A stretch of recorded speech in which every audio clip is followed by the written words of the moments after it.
आमच्याकडे भरपूर नाही, पण आम्हाला ते विकायचं कसं हे मात्र कळलं नाही. आमच्याकडे निसर्ग आहे, आमच्याकडे ऐतिहासिक वास्तू आहेत, आमच्याकडे कितीतरी अशा गोष्टी आहेत की जगभरातल्या लोकांनी आमच्याकडे आकर्षित व्हावं, पण ते विकायचं कसं हे मात्र आम्हाला समजू शकलं नाही. मी जेजुरीला गेलो होतो, 4-5 पोरं तिथं आलेले आणि ते फोटो काढत होते. मी त्यांना विचारलं काय करता फोटो काढून. त्यातले 2 मुलं मला म्हटले, दादा किती दिवस बॅनर लावायचे, चलो दुबई चलो सिंगापूर. म्हटलं आम्ही दुबईत बॅनर लावणार आहे, चलो जेजुरी. दुबईतली लोक जेजुरीत आली पाहिजेत. म्हटलं आली, करणार काय नाही. म्हणला खालून वर गडाव त्यांना पायपाय घेऊन जाणार आणि एकदा का ते घामाघूम झाले मग त्यांना लेक्चर देणार किती कॅलरीज बर्न झाल्या. आणि रात्री म्हणला 2-2 हजार रुपये तिकीट काढून त्यांना जागरण गोंधळ ऐकायला लावतो का नाही बघा. म्हटलं हेवा वाटला मला.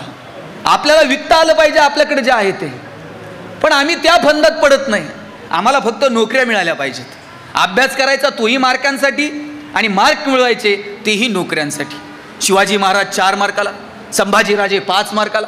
तुकाराम महाराजांचा अभंग अवघड आहे म्हटले, ऑप्शनला टाक, त्याच्याऐवजी दुसरं काहीतरी वाच. परवा तर 10वीतला एक पोरगा मला विचारत होता, सर या वर्षी मराठीच्या पेपरला ज्ञानदेव पडणार आहेत का तुकाराम पडणार. म्हटलं हे पडतील कसे ज्यांनी महाराष्ट्र उभा केला. जर असं मार्कांच्या पलीकडे जाऊन बघूयात, अभ्यास सुद्धा करायचा आहे ना पोरांनो, मन लावून अभ्यास करा.